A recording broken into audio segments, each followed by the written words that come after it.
So what happens when an unstoppable object meets an immovable force?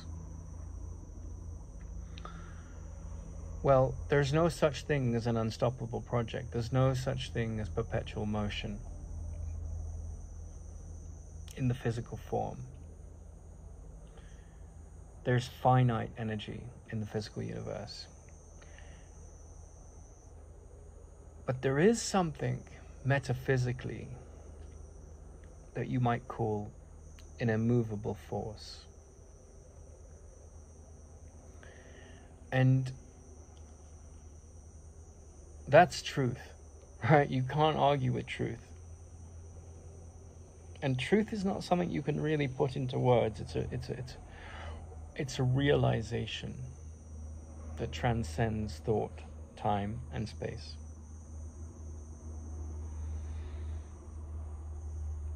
And I'm going to focus on karma here because I've given a lot of attention to karma over the course of my life. So karma in Sanskrit means action, right? And what we sort of associate with karma is if someone does a really shitty thing to you, we'll say, well, you know, they'll get their karma. And that's basically the idea. It's the same as Newton's law, which says, you know, every action has an equal and opposite reaction.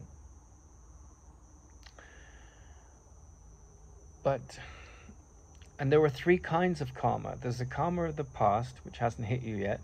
There's karma of the present that you're creating all the time. And there's a karma of the future that is yet to be created. But the only one that matters, that's helpful, is the karma of the past, right? So according to the Indian sages,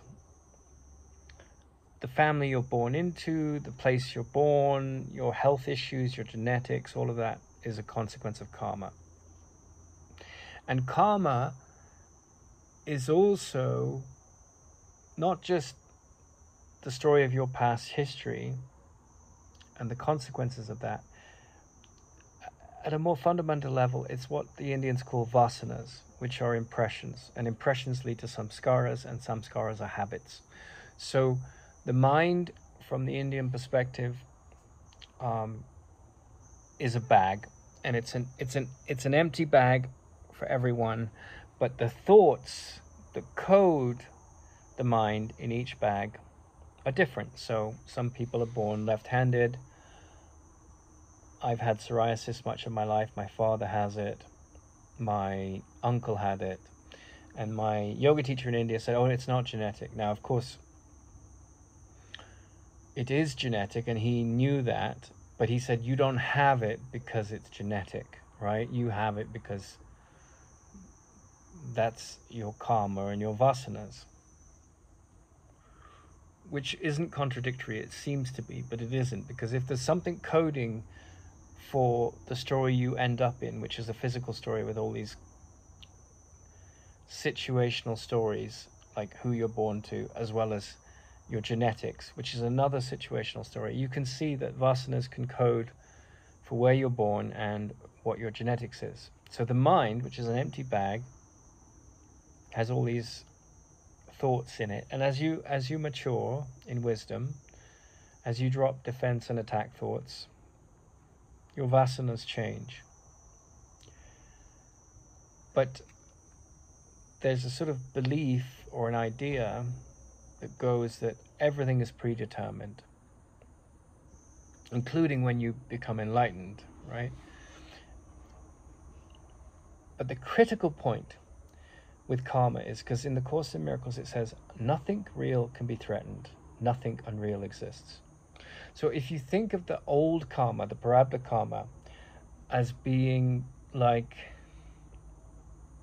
a train that's moving, and you could think of enlightenment or non-reactive mind, a very peaceful mind, that when you start to dig into it, it just grows and grows and grows. There's some resistance because there's fear that the ego clings on to try and stop enlightenment. But eventually, when you become very rooted in this idea, you're not a body. And I'm not saying you don't get horny and you don't get sick, because that's just the nature of the body, right? And the sickness, to an extent, it comes from your prarabdha karma. But what happens when you start to see, I'm not a body, I'm not these fleeting emotions, I'm not this mental agitation that is the intellect or the insecurity or the anxiety, I'm none of these things. Then the train of that momentum, the fuel that's feeding that entity has been cut off. So that the engine is still working, but there's no more fuel pushing it. So there's this kind of movement which comes out of the previous momentum, but the association with the identity that you once thought you were is no longer there, right? And so this is what is called in India a Gnani, someone who has come to enlightenment through the discrimination of self-knowledge. And so for that person, karma ends. It doesn't end in the sense that you still could be said to, you still could be said to be processing old stories in the present. But you're no longer defined by those stories. You handle them. And so therefore you're not creating more present karma, and the future karma to come is out, it's done. So the only karma that matters is this idea of the old karma. But if you wake up from the dream, right, that's the goal of wisdom. You come to see the truth of this line in the Course in Miracles: nothing real can be threatened, nothing unreal exists. Now, everything that you see with the physical eye, everything that you can measure with any lens of wavelength that you appropriate from the electromagnetic spectrum, anything you can see with infrared light, gamma rays, radio waves, anything you can pick up on and sort of understand as a frequency or a movement, that has a beginning, a middle, and an end, right? So the universe, it began with this big explosion, the Big Bang, and then as it's been expanding, but it's also cooling. So over like countless millions of years in the future, it will cool and it will cool and it will cool. And what happens when heat cools?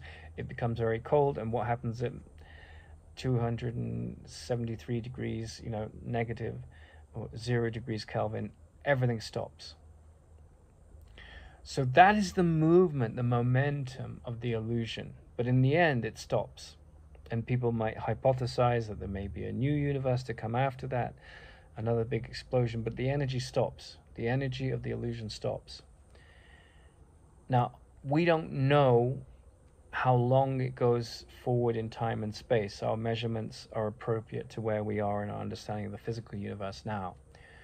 But what the Gnani is saying, he who knows, and we get the word gnosis from that, is that at the relative level, there's karma. At the absolute level, nothing real can be threatened, nothing unreal exists. So there's no fear creating movement. That's a Gnani, right? The ego is gone away. And as I understand it,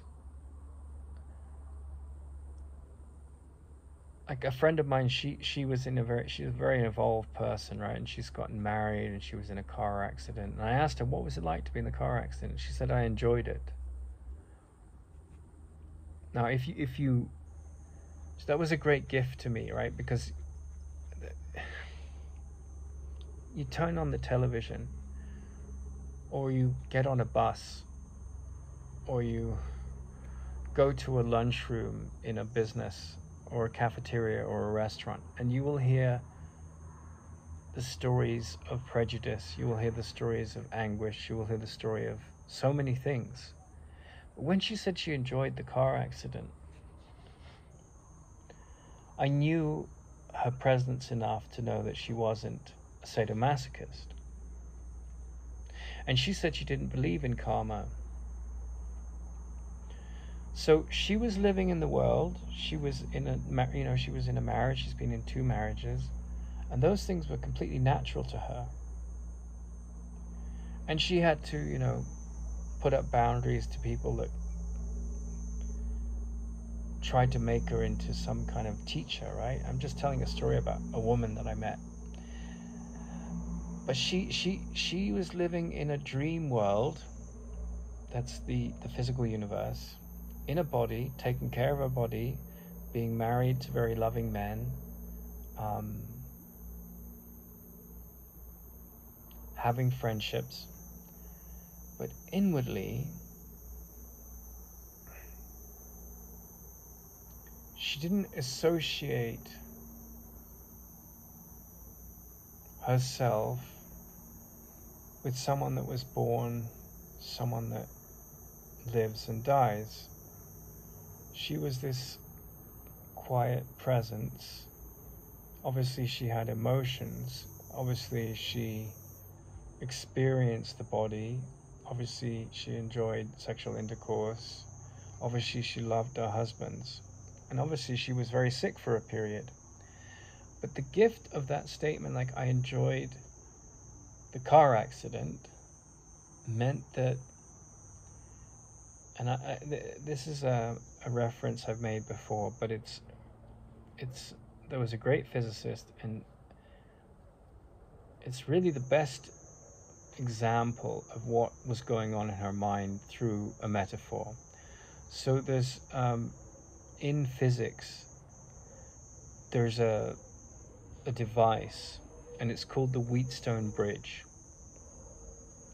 And what a Wheatstone bridge does, it measures the movement of current in a circuit, in an electric circuit. But you can use it in reverse, right? So if the ego is alive and well, there will be a victim, there will be insecurity, there will be sadness, there will be anger, there will be all kinds of delusion. And there will be a sense that things can go wrong. And at the relative level, yes, you could drop something on the floor and you have to sweep it up, the glass is broken, you know, there's something gone wrong. And you fix it.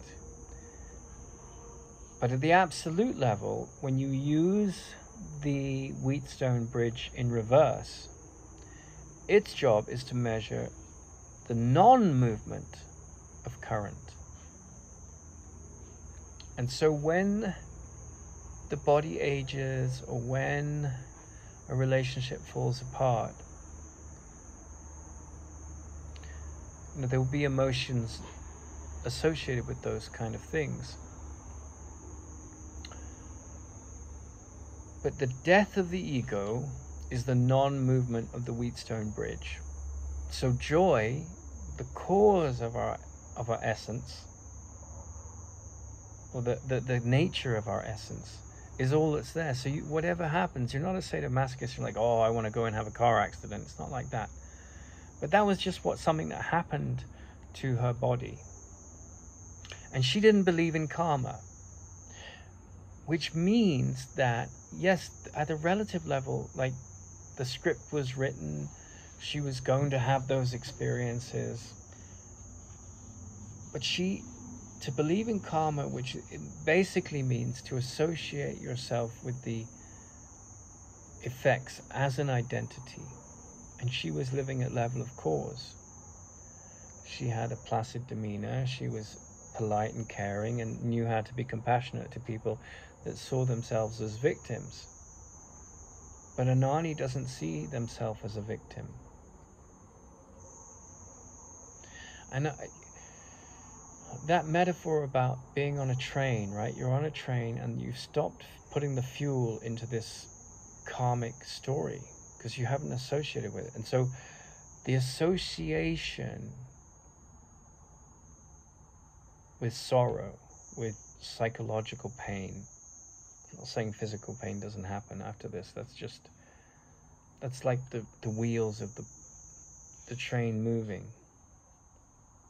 But the association, that getting offended, you know, taking things personally, seeing anything as not in alignment with the way things should be, that's not Anani.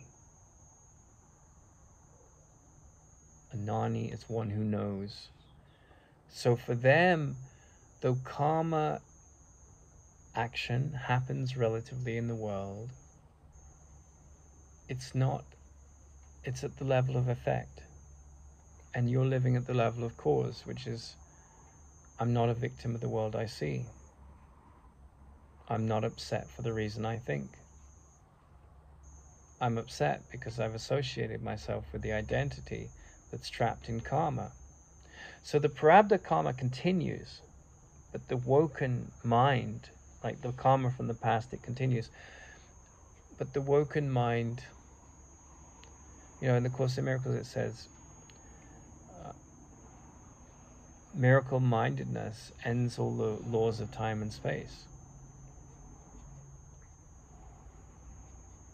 It transcends them. So if you're living in a dream and you wake up from the dream, does the dream end? Well, you know, Bill Thetford, that was one of the scribes of the Course in Miracles, or helped write the Course in Miracles, the day he died, he knew he was going to die, but his mind was healed. As far as I can tell, he was enlightened. You know, he was an academic, but the Course in Miracles, you know, he really was ready and right to go to the end of that teaching. And the day he died, he said, you know, today is my Independence Day, and he had a heart attack and died. But there was a big smile on his face. So when you wake up, does the dream continue?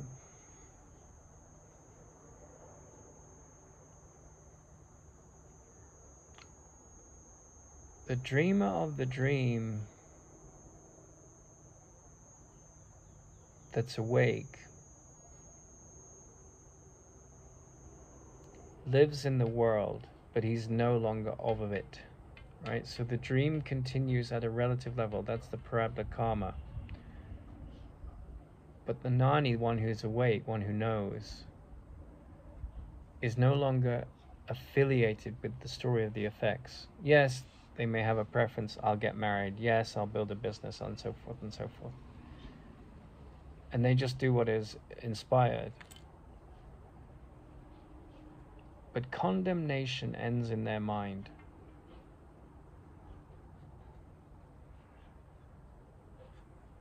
So karma doesn't exist for someone who's awake. Doesn't mean that the wheels of the train don't keep moving, but there's no fuel getting put into the engine anymore, because they've woken from the dream. And they're living at the level of cause, and projections make perceptions. So, you know, they'll make decisions. If someone's abusing their boundaries, they'll put up doors. They'll act at a relative level. They won't be trite. They won't talk to you about spiritual matters in a way that's, you know, trying to convince you of you've got to live at cause too, you know, because you have to come upon that yourself. No one can take you there. But karma doesn't exist. Karma exists for the sleeping ego, and it keeps generating it.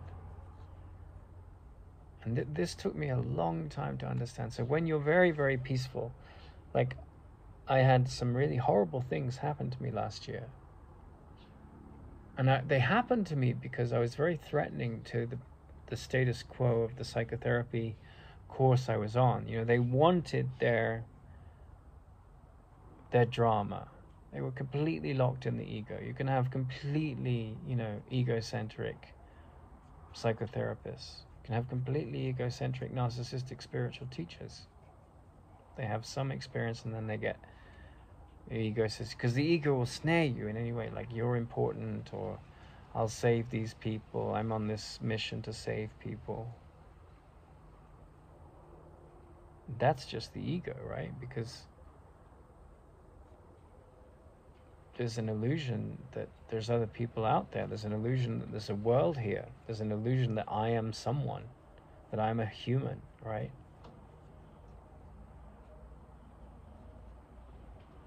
But I'm spirit. I transcend this illusion. I wake up, and I'm as I've always been, and always will be, in a realm where there's no time or space.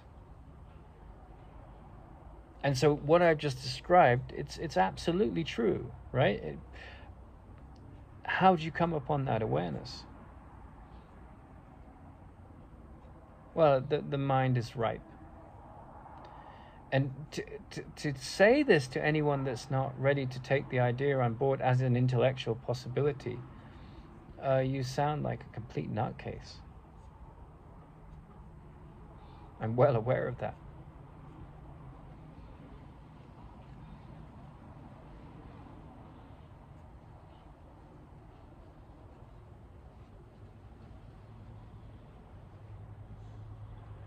And it's been one of the hardest things for me, because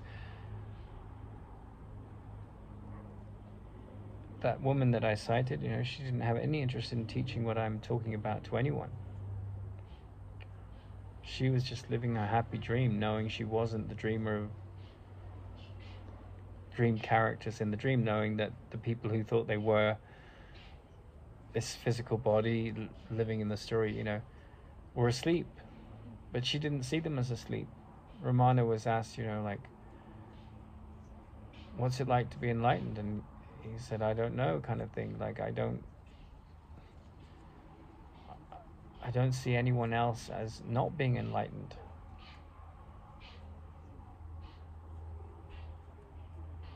Meaning that when you wake from the dream, everyone that's sleeping in the dream, that gets upset, you see them as enlightened. So everyone is normal, everyone is ordinary. There's no enlightenment. But he did kind of, concede that people that see everyone as already healed, that perception is a healed mind. And not everyone was there, and it takes a lot of effort, because he understood that there was a lot of suffering in the world. And there's only suffering because the train of the illusionary identity is having, coal put in its engine to keep it moving. And in that sense, there is karma. But when you stop shoveling that coal into the engine of the pain mechanism, you enjoy a car accident. And from the perspective of the worldly mind, that's insane. It doesn't make any sense.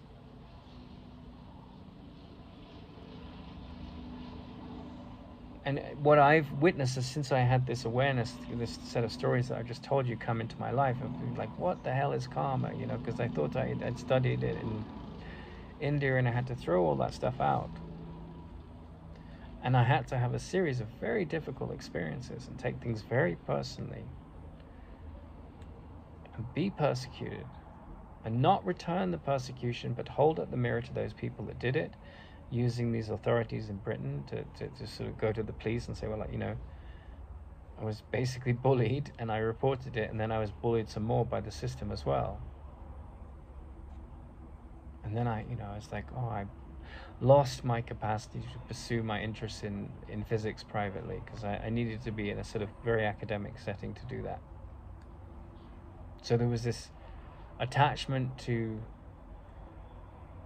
getting justice for being abused, and there was an attachment to going deeper into some profound, passionate interest in the evolution of fuel. And then, boom.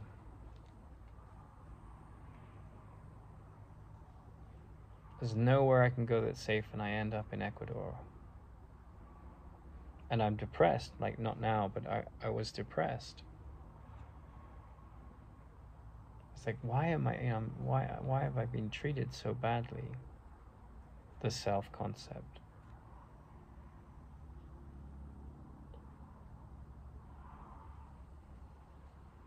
And then, this is a period of years, but that statement, I enjoyed the car crash, Among the greatest gifts I've ever been given in my life was that statement. And one of the greatest tyrants too, because I'm like, how the hell do you enjoy a car crash? How the hell do you find happiness when people have just blatantly abused your sovereignties and you've reported it and no one's held them accountable?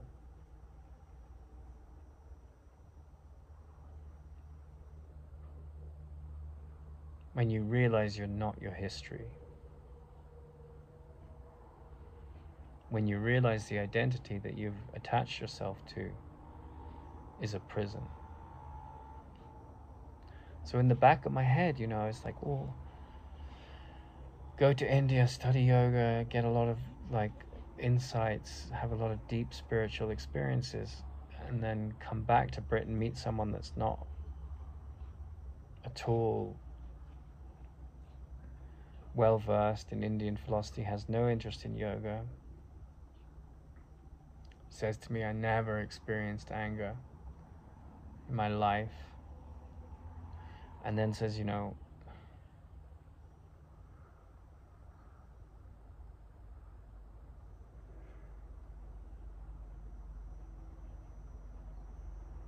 I enjoyed a car crash. And then says, may I remind you that if you want to live the Course in Miracles teaching, or if you want to be with happiness for today, or you want to be with wisdom, don't live at the story of effects. Like, handle the effects, you know, if you've got like some kind of infection, take a medicine. If you've got no money, find a job, do whatever you need to do to handle the effects, but don't live at the level of effects. Like, live practically based on your inner intuition and guidance and decision maker in your head to handle life in the body. But enlightenment is fairly simple. You live at the level of cause, and the level of cause says you are not a victim of the world you see. You are not part of the world you see. You are not the body.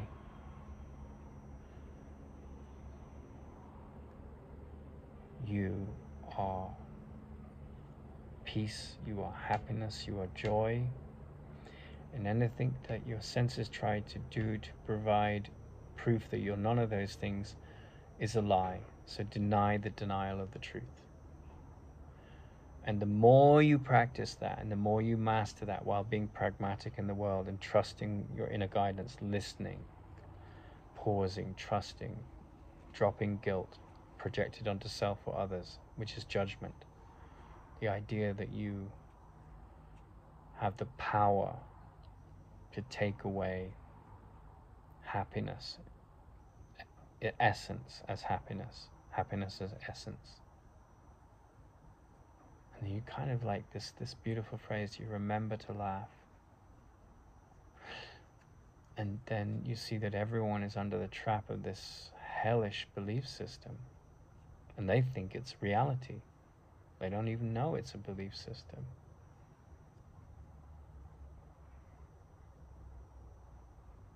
And it comes slowly upon you, usually. I mean, it's like been years where I've been looking at this stuff. Looking at my jealousies and anger at my ex-wife, looking at these people that abuse me. They did abuse me, you know, that happened.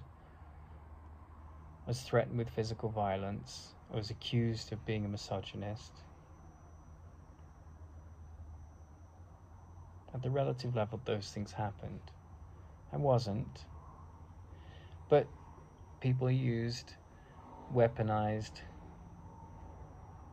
false victimhood narratives to, you know, that's the politically correct insanity, you know, like, we're insecure and we'll attack you because we don't like the look of you.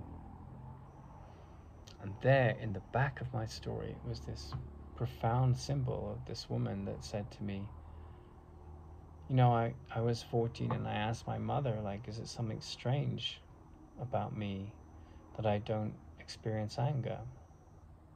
So from the Indian perspective, her vasanas were very advanced. Like she had like, because vasanas is a bit like plucking a chicken to eat for dinner, right? You can't, if you try and cook the chicken in the oven with the feathers on and then you eat it, it'll like be all this burned keratin, and the meal will be really not very tasty, and you'll probably get sick from it, or you'll get, you know, spikes in your throat and things.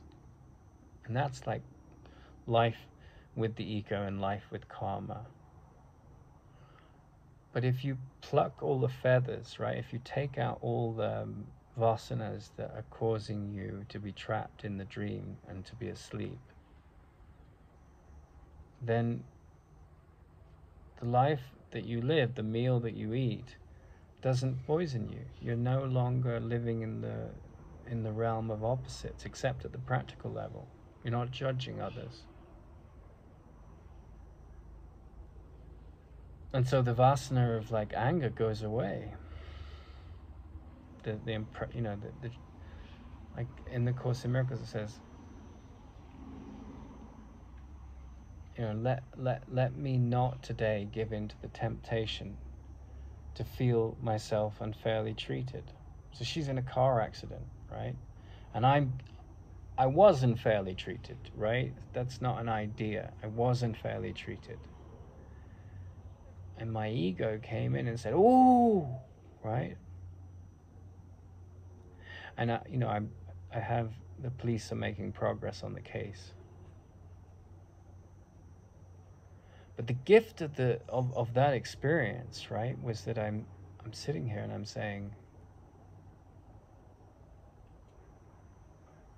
within the dream that happened, and why did it happen? Like, yeah, it happened because of all the reasons I've explained. Like, people did things, you know, and then I got sick, and within the dream that happened too. But what does spiritual intelligence do with all these things? And it says, yeah, these are wake-up calls. You can go into the old momentum of you're a victim of the world you see and play that old tired tune. You have free will, you can do that. And if you do that, you'll create more karma. You'll be, oh, poor me, blah, blah, blah, I hate him, blah, blah, blah.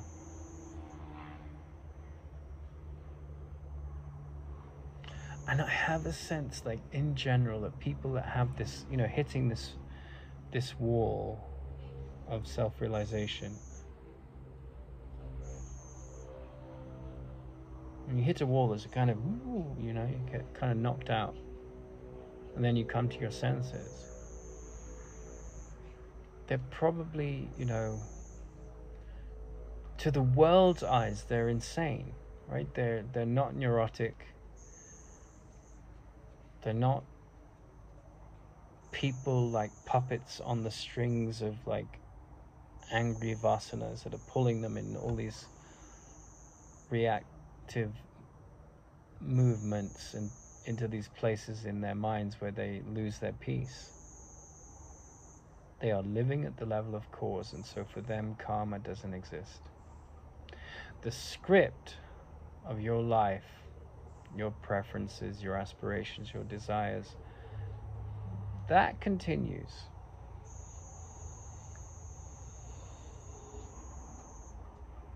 But I think someone in that state, you know,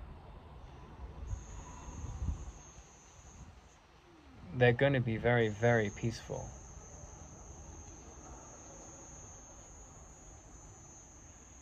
And there's definitely, as I witness it and experience it in myself, there's a sort of shock, you know. And there's a filtering, because all these thoughts come in about mortality or significance of situations in the world. And those thoughts start to die down, like the strategic mind that needs to, you know, figure out when to eat and when to run the bath and when to, you know, that goes on. Because the body's like a puppy then, it's just like something you have to take care of. And you do it with lots of love and affection, like you do take care of a puppy, you know. And you treat others that way too, even when they attack you, right? But that doesn't mean it's like the Pakistani poet said, make yourself a mule and someone will ride you, you know. You don't let yourself be a doormat to others. There's an intelligence that continues.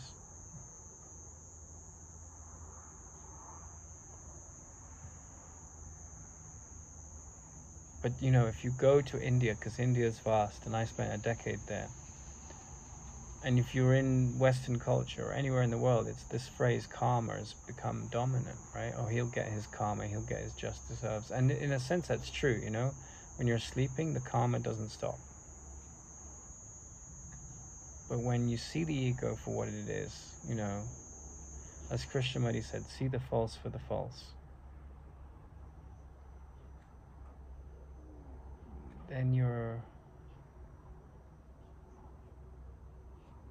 Then there's a very gentle, profound love. And that love is free to do whatever it wants. Because it's not shackled by fear.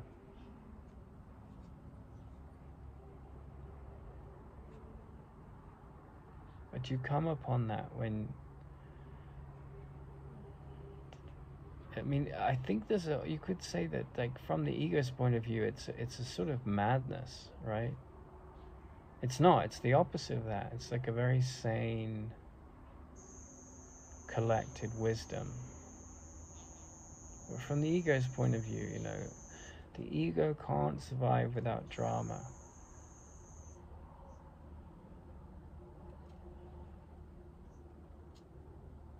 And scapegoats.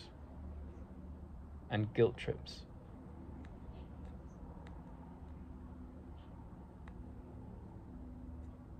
Which is insanity, right? So from the perspective of insanity, calm, tranquility, trust, patience, gentleness, open-mindedness, joy, fearlessness,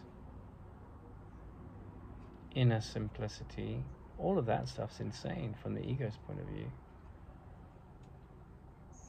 The ego's like a temper tantrum throwing toddler. And it has so many faces, you know. It can be this face of a very calm psychotherapist, but if you look beneath the surface, you see what's talking in them. It's this chronic neurosis. But it has the power to say who's neurotic, you know.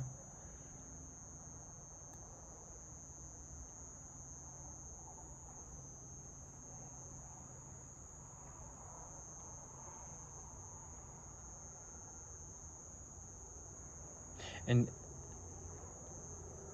it is said in India that if you wake up from the dream, then the only other person that can see that's happened is someone that's already done that. They can tell when someone is no longer living at the level of effects in the mind, and therefore in the body story. You know, Ramana got cancer, right? And you can say, oh, that's karma, blah, blah, blah.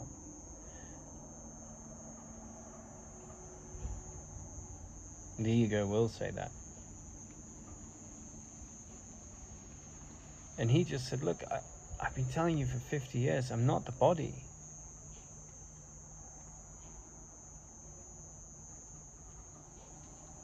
And he didn't say it with any upset, like there was a little bit of like inflection of upset in the way I said it, but if you misread what I was saying, but he said, but people see and hear situations at the level of where their consciousness has evolved to. So, you know, their illusory mind was bound to a belief in lack.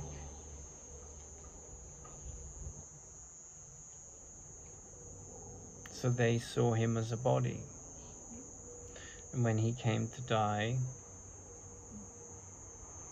their senses betrayed their deeper wisdom, and they said, you know, well, how are we going to do this without you?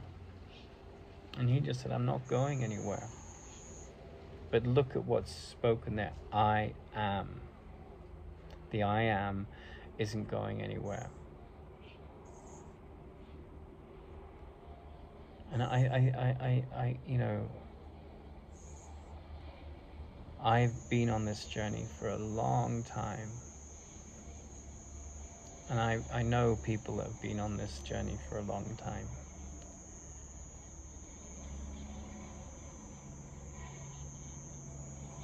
And they go through crises, the kind of crises that I went through the last couple years.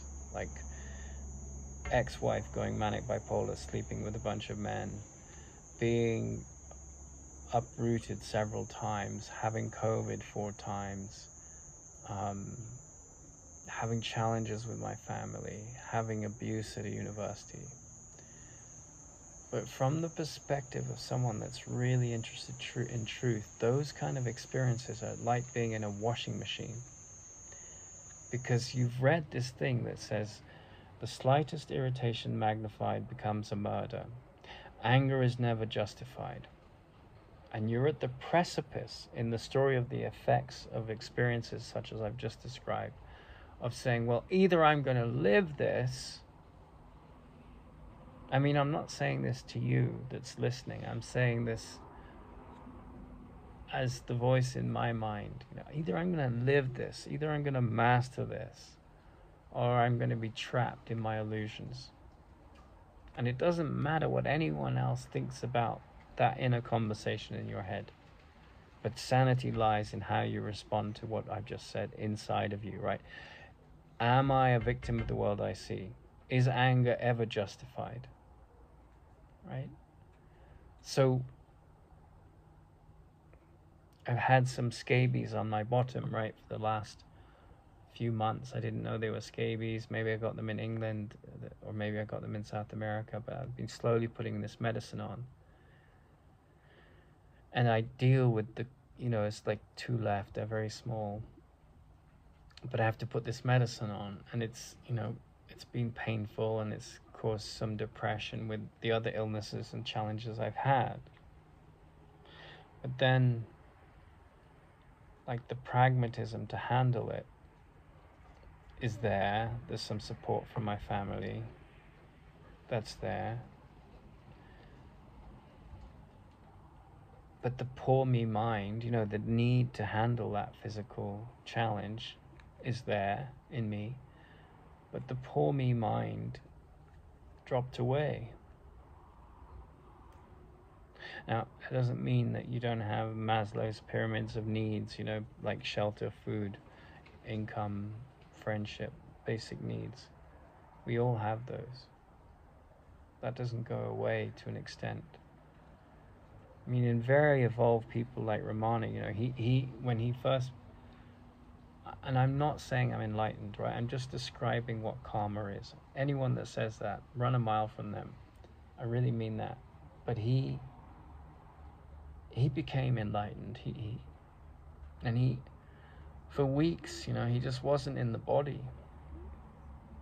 It's an extreme case, an extremely evolved case. Like he just, like his fingernails grew. People had to, you know, knock him out of samadhi and feed him. Had to cut his hair. And in inverted commas, the problem of this for me has been that, like, I see, you know, you're raised in a certain education system where ambition is lauded and money, chasing money and importance is lauded and necessary to an extent. And then you fall off a precipice. You come across, you know, great saints like Ramana Maharshi, or my teacher was of that ilk to a great degree, and your heroes change, your values change. You're like, well, if I'm on this conveyor belt of pain, it's cultivated by a pain mechanism in my mind, and I can take the switch out of that. It's a no-brainer. life becomes very simple. Not without its normal challenges before you sort of start to get wind of these profound insights. And it's not like an intellectual insight. It's like like, oh, there's the ego getting upset. What a blessing to see it. That's not true. See the false for the false.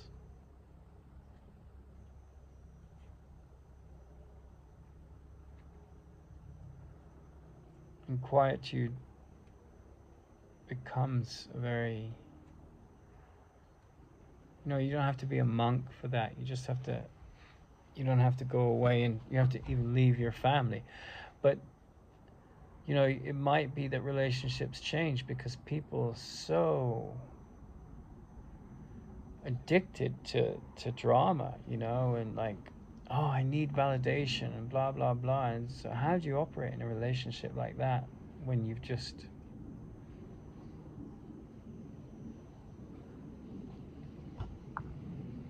when you've just come to a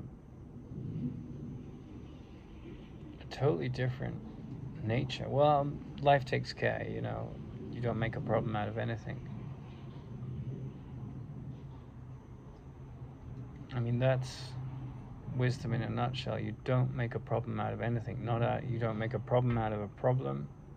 You don't make a problem out of an illness. You handle it. But it doesn't define you. When it defines you, you create karma. You're trapped in the illusion. When you're no longer defined by those things and you handle them, you trust, you live at this level of peace, at the level of cause, you're living in a sort of way of Anani. You're not creating karma.